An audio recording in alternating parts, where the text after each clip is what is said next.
Hello friend, I want to tell you about the Nissan Navara car. The Nissan Navara II engine range is very similar to the range of engines available in the Pathfinder, which is being produced at the same time. Unfortunately, the 190 horsepower petrol engine does not work very well in the Japanese pickup. Not only does it burn a lot of fuel, it also does not cope well with accelerating the car efficiently. Its only advantage is trouble-free operation. The V6 engine is much better. Reliability and good dynamics are paid for by huge fuel consumption. Exceeding the magic limit of 20L 100 km in city traffic is not a major problem, although it is also possible to burn less. In some copies, however, problems with a noisy timing chain are encountered. Unfortunately, there are very few petrol engines on the European market. Since pickups are often used for business purposes, most potential customers will still opt for a diesel. In this case, there are only two engines to choose from. The 2.5-liter DCI unit unfortunately had serious durability problems. In some units, the head, pistons, and crankshaft were damaged. The problem affects a small number of cars, but you have to be careful. There is another 3.0 DCI diesel engine in the offer, designed together with Renault. So far, Navara users with this engine have not complained about any serious faults. However, you have to be prepared for the fact that, as befits a modern diesel engine, with increasing mileage, the equipment will eventually start to break down. The Nissan Navara II is a frame-based design with a front suspension system featuring independent wishbones and leaf springs at the rear. For comparison, the Pathfinder has a set of independent wishbones. There are 3 transmissions to choose from: 5 or 6-speed manual and 5-speed automatic. Drive.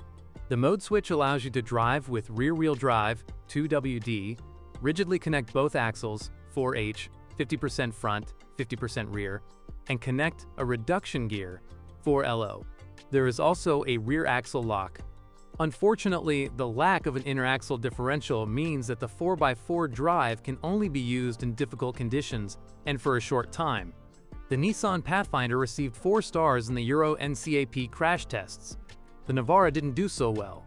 In its first attempt, the pickup didn't even get 1 star, while the improved version got 3. The difference is visible, but it's still far from ideal. When buying a Navara, you should first check the condition of the drivetrain. If the car was often used off-road, the joints will definitely need to be replaced. The steering limiters are also not very durable.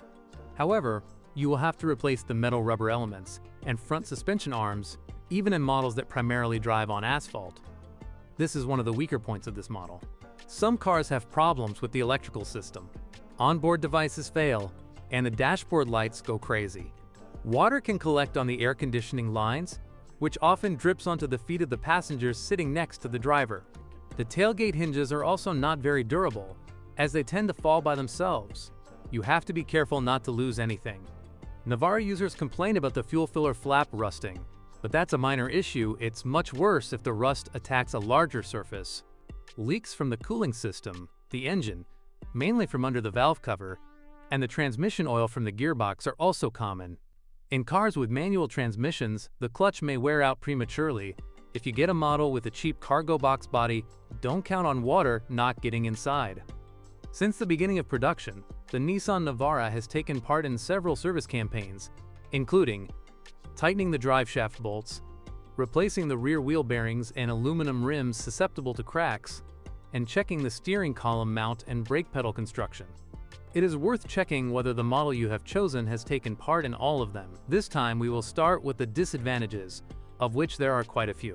If you decide to buy the Nissan Navara, you should not count on comfortable long-distance travel. Not only is the hard suspension a problem, but there is definitely too little space in the cabin, especially for passengers sitting in the second row. Although the car may seem representative, it will not replace much more comfortable SUVs or limousines on a trip. Due to its poor cornering stability, the Navara is not suitable for fast driving. In addition, the mode recommended for driving on asphalt, in which the drive is transmitted only to the rear wheels and a light body, make it easy for the car to skid on slippery surfaces. Driving all the time with 4x4 drive is unfortunately not possible here. The final nail in the coffin is the high price of spare parts, difficulty in finding replacements, and a low level of safety. The car does have its advantages. First of all, it performs very well off-road. The reduction gear and rear axle lock make small off-road trips much easier. Also worthy of praise, a 3-liter lively diesel, attractive design, and a spacious cargo area.